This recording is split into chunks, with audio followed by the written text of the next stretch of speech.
होना चाहिए। धरती माता की, धरती माता की, भगवान हनुमान जी महाराज की, माही माई की, नर्मदा माई की।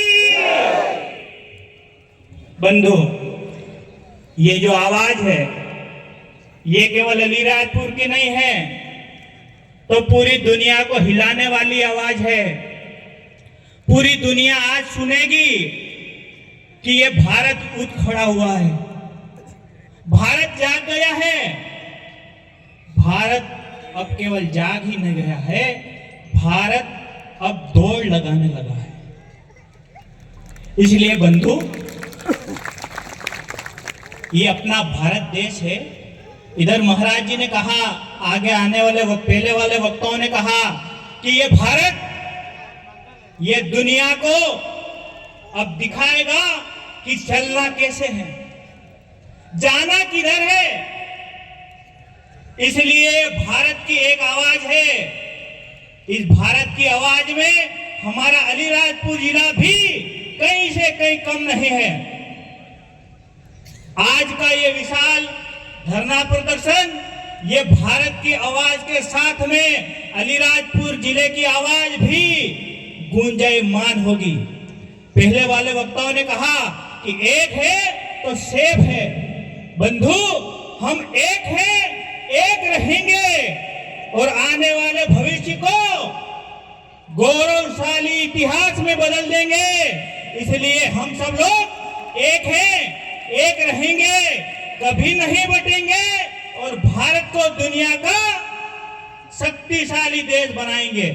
इसी संकल्प के साथ ये धरना प्रदर्शन चल रहा है। पर आज का ये धरना अपना क्यों है, ये थोड़ी सी बात पहले वाले वक्ताओं ने सबने रख दी है, लेकिन मैं भी कुछ बातें आपको सामने रखूंगा। आज से 76 वर्ष पहले अपने देश में, जो अभी वर्तमान में दुनिया के नक्शे में दो देश हैं, जिसको एक तरफ पाकिस्तान कहते हैं और दूसरी तरफ बांग्लादेश कहते हैं। आज से 76 वर्ष पहले ये भारत के हिस्से थे। भारत ये बड़ा विशाल देश है, पर कुछ आक्रांतों ने भारत के ऊपर आक्रमण किए।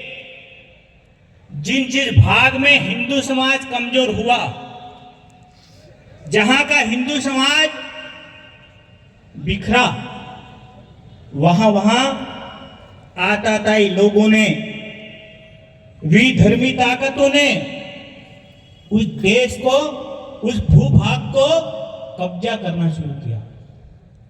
और इस देश में उन्होंने 1947 आते आते तक कहा कि अब इस भारत माता में हम नहीं रह सकते, इसलिए हमको अलग भूखंड चाहिए, अलग भूभाग चाहिए। तो उस समय के कुछ समाज के बंधुओं ने विचार किया, ठीक है। उनको दो तरफ उन्होंने एक पूरा क्षेत्र मांग लिया, जिसको आज आप बांग्लादेश, जिसके कारण आज आप यहाँ इकट्ठा हुए हैं, उस समय उसको कहते थे पूर्वी पाकिस्तान। उस समय पूरा क्षेत्र पूर्वी पाकिस्तान और पश्चिमी पाकिस्तान कहलाता था। बाद में भारत ने करोड़ों रुपए का उन देशों को मदद करी। उनको खाने के ठिकाने नहीं थे, उनको रहने के ठिकाने नहीं थे। तब भारत ने उनकी मदद करके उनको जिंदा रखा। लेकिन दुर्भाग्य देखिए इस देश का, उन्होंने धीरे धीरे करके वहां रहने वाला सनातनी समाज, जो राम को मानता था, जो कृष्ण को मानता था, जो जगदम्बा को मानता था, जो काली को मानता था, धीरे धीरे करके उनको दबाव पूर्वक, धमकी देकर, डरा धमका कर, आगजनी लूट मार करके अपना धर्म परिवर्तन किया। और जहां हम 8% रहते थे, वहां पाकिस्तान में अब केवल 1% रहते हैं। और जिस बांग्लादेश में उस समय हम 22% थे, वहां अब केवल 7% रहते हैं। इसलिए विचार करो, जहां जहां भी हमने हमारी सनातन संस्कृति छोड़ दी, जहां हमने हमारी पूजा पद्धति छोड़ दी, जहां हमने देवी देवताओं को छोड़ दिया, वहां वो भारत से वो भूभाग कट के अलग हो गए। इसलिए अब ये भारत का 1 इंच जमीन दुनिया का कोई देश ले नहीं सकता है।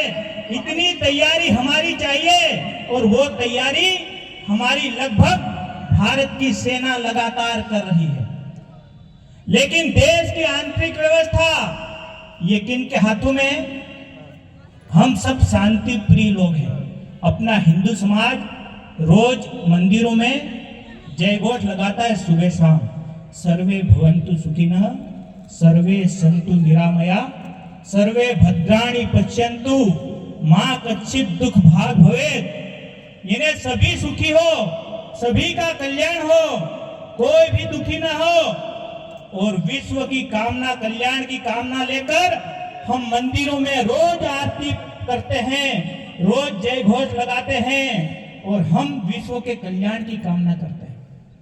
लेकिन इस दुनिया में एक समुदाय ऐसा भी है जो हमारी इस सनातन व्यवस्था को खत्म करने के लिए आतंक का रूप धारण करके इस कलयुग में इस सृष्टि को समाप्त करने के लिए, इस मानवता को समाप्त करने के लिए बांग्लादेश में वहां रहने वाले हिंदू समाज को आज से 51 वर्ष पहले जो बांग्लादेश पाकिस्तान से अलग हुआ, और वहां अब हिंदू प्रताड़ित हो रहा है।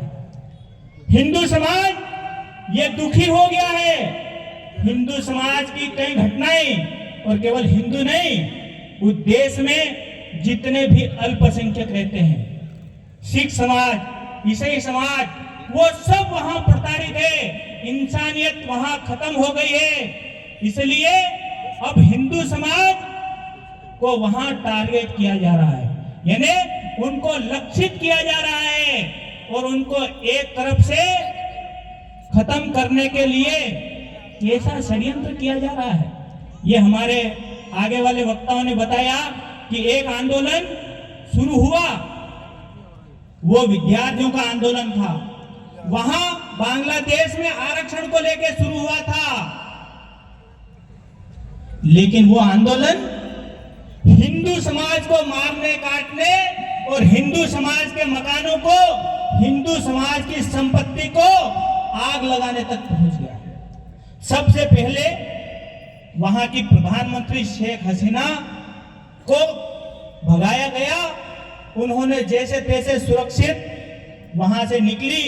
उसके पश्चात जिसको शांति का पुरस्कार दुनिया ने दिया, वो वहां की व्यवस्था में आया, और उन्होंने सत्ता पे काबिज होकर मोहम्मद यूनुस ने, सबको, भारत को भी ये लग रहा था कि अब वहां पे शांति बनेगी, लेकिन वहां शांति नहीं हुई।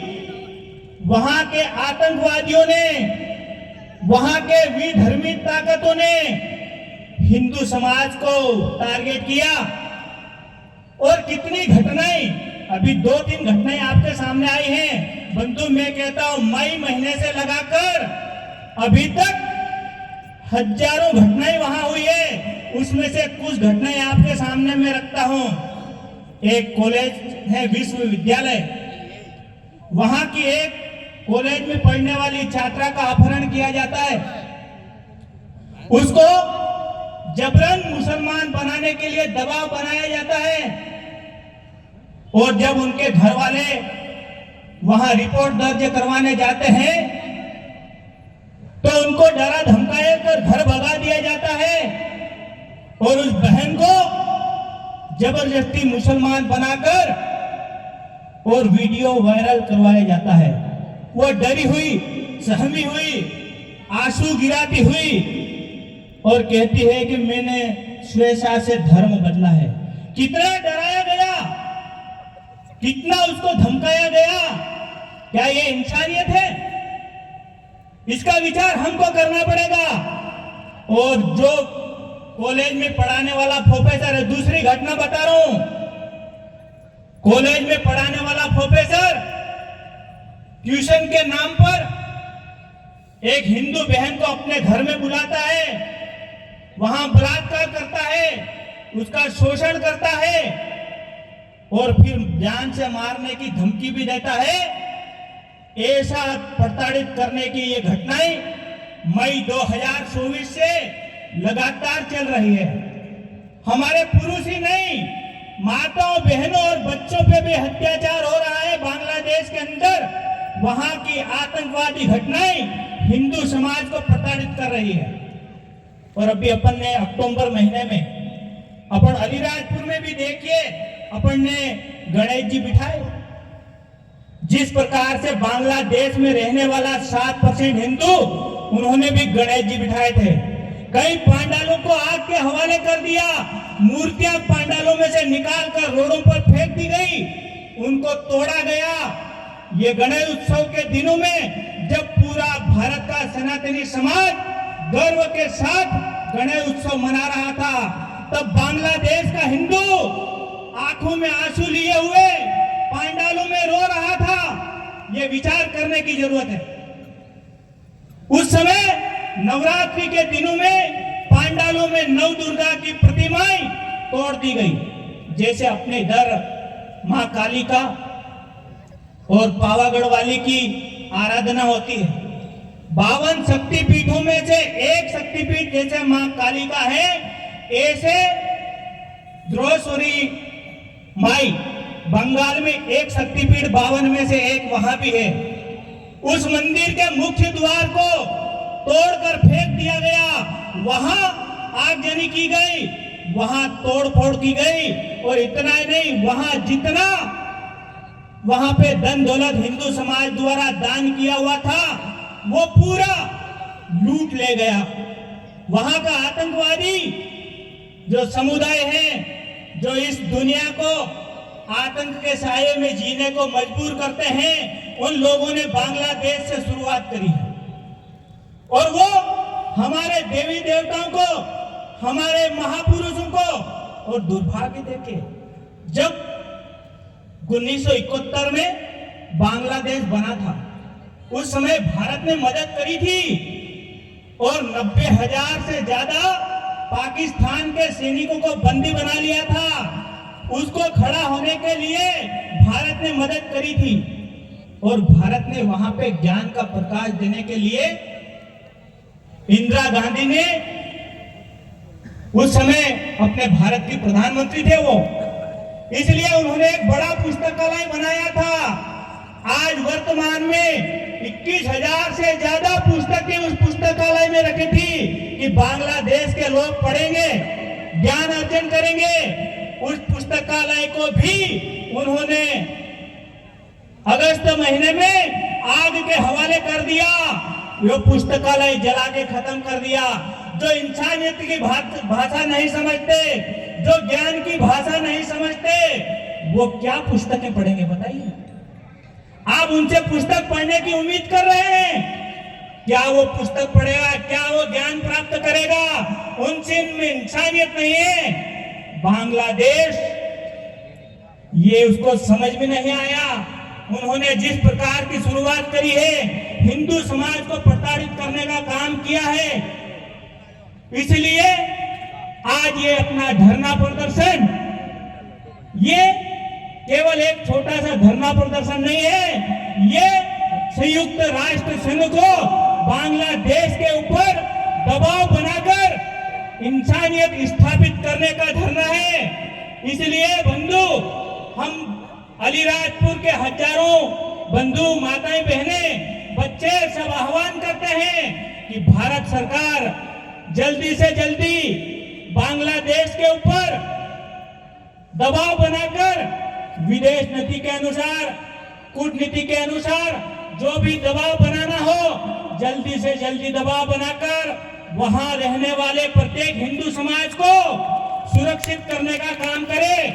और विश्व के मानव अधिकार के जितने संगठन बने हैं उनसे भी मैं आह्वान करता हूं कि आप केवल मानव अधिकारों का ढोंग न करें, बांग्लादेश के हिंदू की रक्षा के लिए ये मानव अधिकार संगठन जल्दी से जल्दी आगे आए और बांग्लादेश के रहने वाले अल्पसंख्यकों की रक्षा करने का काम भी संयुक्त राष्ट्र संघ के सारे संगठन करें। और हम सब लोग भारत में रहने वाले सभी बंधु विचार करें, एक संकट जिस प्रकार का संकट आज बांग्लादेश में है, वैसा संकट भारत के अंदर घुसपैठ के नाम से आ रहा। बांग्लादेश से करोड़ों लोग आज बिहार के रास्ते से झारखंड तक अपना कब्जा करने की तैयारी वो कर रहे हैं। और ऐसे आतंक फैलाने वाले लोग हमारे भारत देश में घुसपैठ कर रहे हैं, जिससे हम सबको सावधान रहना पड़ेगा।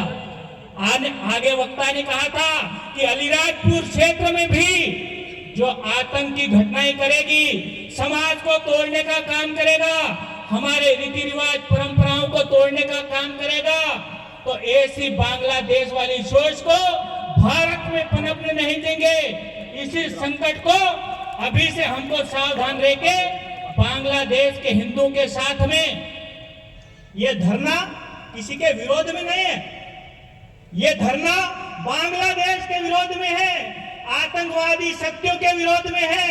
हिंदू सनातन को तोड़ने वालों के मंसूबे पूरे नहीं होने देंगे। इसलिए आज अलीराजपुर का ये हजारों बंधु माताएं बहनें एकत्र हुए हैं और इस आह्वान के साथ मैं आप सभी को कहूंगा कि आप सभी ये अंतिम गर्जना के साथ अपना ये ज्ञापन है, ये श्रीमान कलेक्टर महोदय को यहाँ से अपन जुलूस के माध्यम से देने जाएंगे और हमारा जो ज्ञापन है वो जल्दी से जल्दी महामहिम राष्ट्रपति तक पहुंचेगा। इसी आशा और विश्वास के साथ मैं मेरी बात को पूरा करता हूं। उसके पहले आप एक बार भारत माता की जय हाथ ऊपर करके लगाएंगे। भारत माता की, भारत माता की, वंदे वंदे। बहुत बहुत धन्यवाद कैलाश जी भाई साहब।